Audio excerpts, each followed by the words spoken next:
Hi, and welcome to episode 12 of the Informing Choices mini-pod.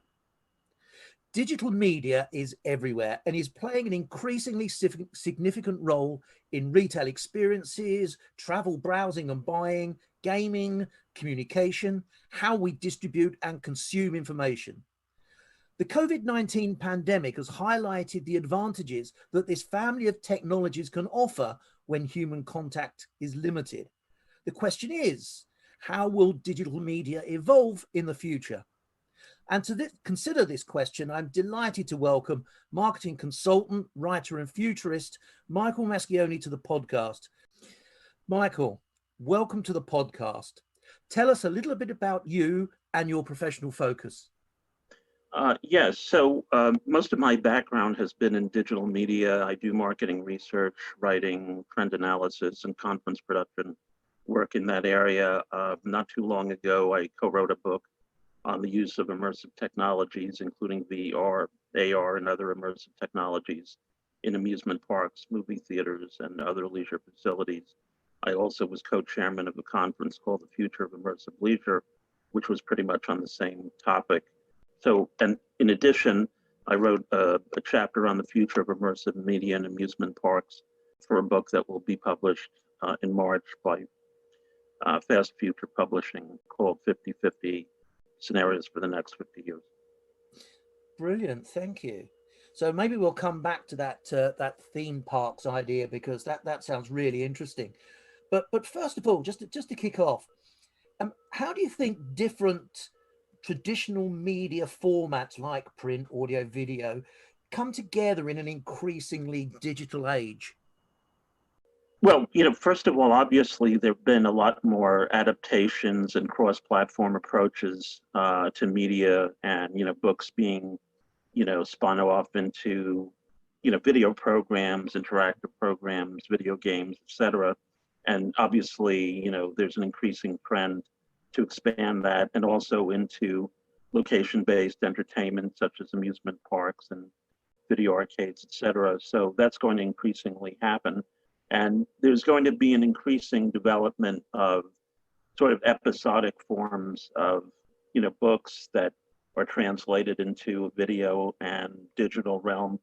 Yeah. And, so I think they're going to be increasing packages of, books along with some of these other multimedia properties.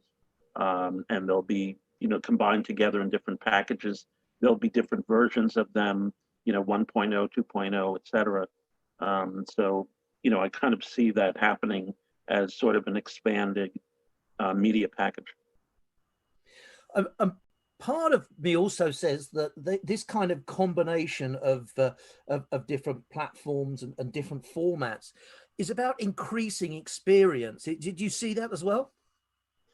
Yes, especially when you think in terms of the impact of VR and other immersive technologies in terms of providing more simulated experiences, more experiential entertainment, which is really a major trend, ongoing trend, and that will certainly increase over the next 5 to 10 years. And presumably a personalization of experiences plays into that as well. We're always hearing about personalized travel, personalized retail. So I'm assuming that personalization will be a big part of this as well. Yes, it will. And AI, artificial intelligence, will play a major role in that. The other aspect of that is, the consumer will be increasingly involved with creating or co-creating content with media and entertainment companies. I mean, that's been happening to some degree, but that will expand considerably over time, and that will also increase the the emergence of personalized experiences. Yeah. So what do you see are the new and different forms of communication that we might see with some of these emerging technologies? How might we consume information? How might we share information? Well, for one thing, I think that there'll be new avenues for immersive experiences that are delivered via wireless, via mobile, over the internet, et cetera. So, you'll see experiences that span the home and public places market. And that would certainly apply to immersive content, VR content, etc. And you'll see things that are going to be accessible to consumers from the home and from leisure facilities like amusement parks, museums, etc. They'll be increasingly interconnected. So one of the things about kind of connectivity that immediately comes to mind there is the use of 5G, but increasingly more powerful and faster notions around Wi-Fi as well. How might they come together? Might we see a much more seamless experience when we move from one sort of connectivity to another? Yes, I mean, I would just say, first of all, that this is not as much an area of expertise of mine. So, I really don't have as much to comment on that, but certainly that would increase the seamlessness of programming and kind of expand the potential of new content delivered that way. And is your sense that actually what we're experiencing at the moment with regards to the COVID pandemic and to one degree or another different types of lockdown and restricted movement, is that likely, do you think, to accelerate some of these immersive technologies in their use and their deployment to increase personalized experiences?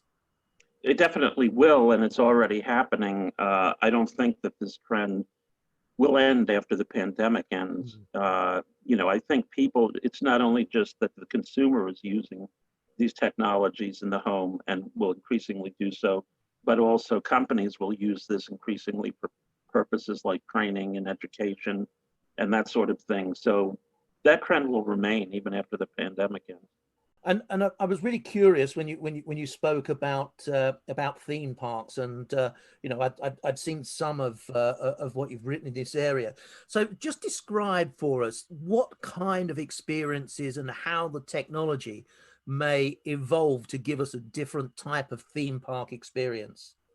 Well, basically, what a lot of an increasing number of parks are doing is they're trying to integrate immersiveness more in their attractions. So that could include in rides, and with VR, that would involve typically using a headset and experiencing something virtually at the same time that they're engaged in a physical experience in terms of physically moving. Then there's the issue, then there's the use of augmented reality to combine real world images with virtual images. And then that will expand sort of the world that expand the experience that they're engaging in parks. And some of these things can even be used like AR for games before rides, after rides. So they're being used not necessarily just in the attraction themselves, but pre-attraction or post-attraction experiences. At some point in the future, do you foresee a sort of a 100% immersive theme park where actually there's nothing physical as such, but it's all a completely immersive experiences? It's pretty far off in the future. I think people have a real need for some kind of physical contact, social interaction, even though these experiences sometimes do afford social interaction.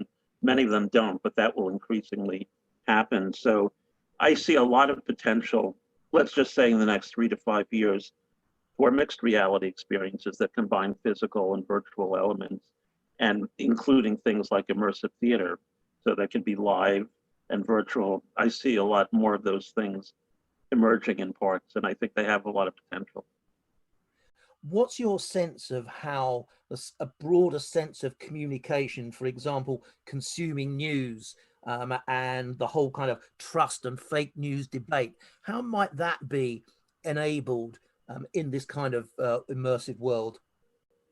Well, I think one thing is that what's already developed is there have been a number of immersive documentaries dealing with various social and political issues in the world. And those can offer a deeper level of engagement and a deeper level of understanding of some of these issues. And that's, one potential way to address it.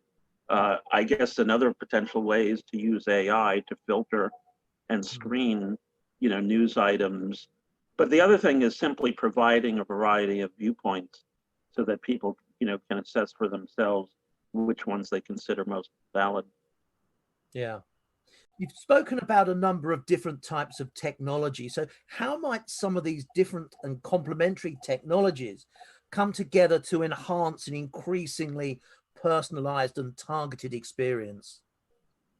Well, I mean, I think again, I would sort of return to the original point I made about the emergence of kind of more expansive multimedia packages that would incorporate things like publishing, video, immersive. And for example, if you take the case of documentaries, you could very easily see a situation where, people would have the option to select different kinds of packages of multimedia material, which could include print, video, immersive like VR, etc. So, for example, if you had an immersive documentary, you could view it in a more linear video fashion, and also have the option of viewing it in an immersive way, and that could sort of add to the whole experience, and again give you a deeper understanding, and you could cross-reference these products. It could even be connected further to an immersive exhibit in a museum. So in other words, there could be a lot of different elements, and people could choose an entire package or individual elements. I mean, one of the amazing potential ideas that you're what you were saying then triggered in my mind is the idea that actually perhaps a holiday or vacation in the future could be an immersive experience in some kind of documentary about wildlife in Africa, or a visit to Antarctica to follow the penguin migration or something. So do you see some of those grander experiences being supported at some point in the future with these immersive technologies?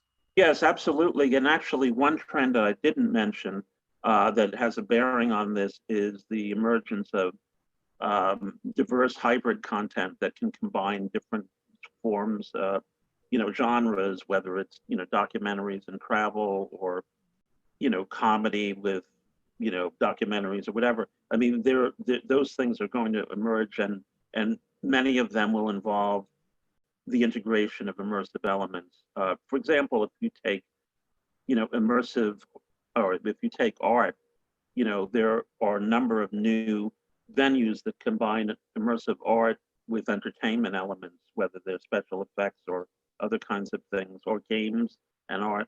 So those will definitely become more significant.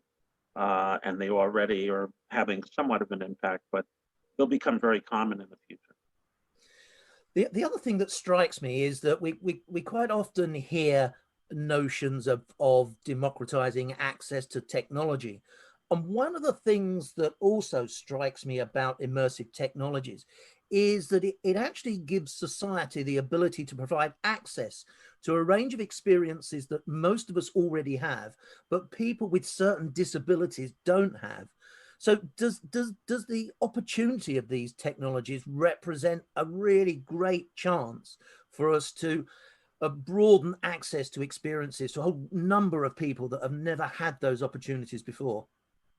Yes, they certainly do. I mean, they've had an impact, and they'll have more of an impact as the technology becomes more user-friendly and less cumbersome, and also less costly. So that's already happening. But that will have a real major impact, and it's being used for rehabilitation now, for psychological therapy, for all of these different purposes, kind of in a more of an institutional setting. But they'll be used, increasingly in the home as the technology becomes more user friendly and less costly. So I'm going to put you on the spot here, because one of the things that strikes me with all the things that we've spoken about is that we could see some really radical changes about the way that we experience information and some of these other more physical things that we've touched on. So if I asked you what you thought your top three new experiences might be enabled through some of these technologies in, say, 10 years' time, what kind of things would you refer to? Yeah, well, one of the things that I should mention, which is another trend, and you are certainly aware of this because I wrote a chapter on the future of ambient interactivity in public places for futurescapes, is basically the idea of interactivity in public places becoming more organic and easily accessible. and basically being built into physical structures and environments. So that's a trend that I think will be a major trend. It will be more transparent and seamless, and something that will also permit the delivery of more user-generated content, whether it's people creating art on, like a touch screen or that sort of thing. That's going to become more significant. So I would say that that's one sort of general technological trend. The other one that I mentioned is the increasing appearance of hybrid content, whether that's virtual escape games, whether that's, immersive artainment, combining art and entertainment. So I would say that's another one. And then a third one is really the increasing combination of content, whether that's digital, interactive, or immersive content, spanning the home and public places markets. Public places meaning amusement parks, shopping malls, stores, etc. And actually, your comment there about shopping malls, it immediately made me think about the way that some of these technologies will continue to grow in terms of their use in retail spaces, and particularly, I guess, their combination with artificial intelligence to create very personalized promotional messaging. Is that something you see? Absolutely. Yeah, I agree with that. Michael, that's been absolutely brilliant. We've had a really quick run through across 15 minutes on a number of issues, and I really want to thank you for your time. That's been absolutely wonderful. How can people get hold and follow some of the things that you're talking about? Whereabouts can they find you? Well, they can contact me through email or through LinkedIn. Michael, that's fantastic. Thank you once again for your time. And Sure. thank you everyone to listening. Do let your friends and colleagues know all about the Informing Choices mini pod, and I'll see you again very soon.